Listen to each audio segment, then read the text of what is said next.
국민의힘 의원들입니다. 이재명 대통령, 법상으로는 피고인 이재명이 되겠습니다. 피고인 이재명에 대한 재판을 헌법의 취지에 따라서 하지 않겠다는 발표를 했는데, 이에 관해서 저희들의 입장을 말씀드리고 이를 강력히 비판하고자 이런 자리를 마련했습니다. 이재명 대통령에 대한 공직선거법 위반 사건의 파기환송심을 재판 중인 서울고등법원 재판부가 헌법 제84조를 이유로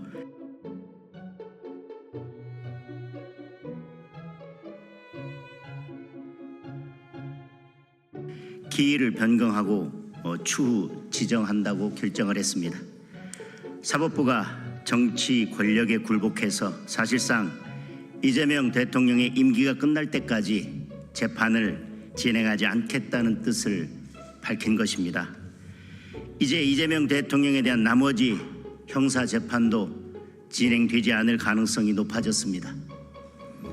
법원의 이번 결정은 국민의 눈높이에 맞지 않을 뿐만 아니라 법리에도 전혀 맞지 않습니다.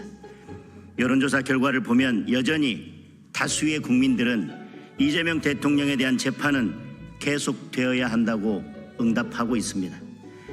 민주당은 대통령이 재직 중 재판을 받으면 대통령의 국정수행에 장애가 된다는 이유로 헌법 제84조의 불소추 특권의 소추에 대해 재판도 포함된다는 억지 주장을 하고 있습니다. 지난 윤석열 정부에서 대통령을 수사 대상에 포함시킨 특검 법안을 비상계엄 이전에만 19차례나 발의했습니다.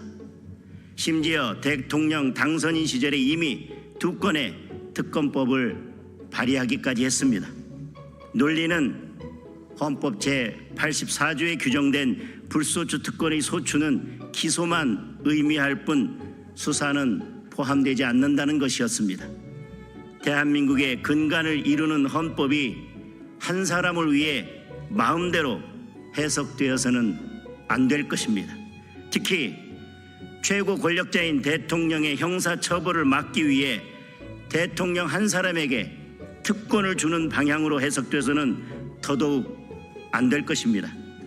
따라서 법원이 헌법을 자의적으로 해석해서 이재명 대통령에 대한 재판을 임기 후로 미루겠다고 나선 것은 매우 유감스럽고 결코 용납될 수 없는 일입니다.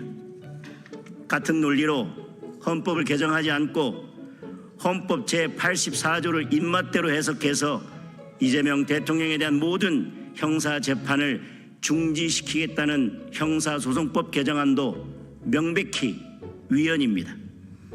사법부의 이번 결정은 독립이라는 심장을 꺼내어 권력에 넘겨주고 스스로 죽음을 선택한 것이나 다름없습니다. 사법부의 사망은 곧 민주주의의 사망입니다. 사법부의 이러한 현실에 대하여 오랜 기간 법원에 몸 담았던 저희들로서는 큰 우려를 표하지 않을 수 없습니다.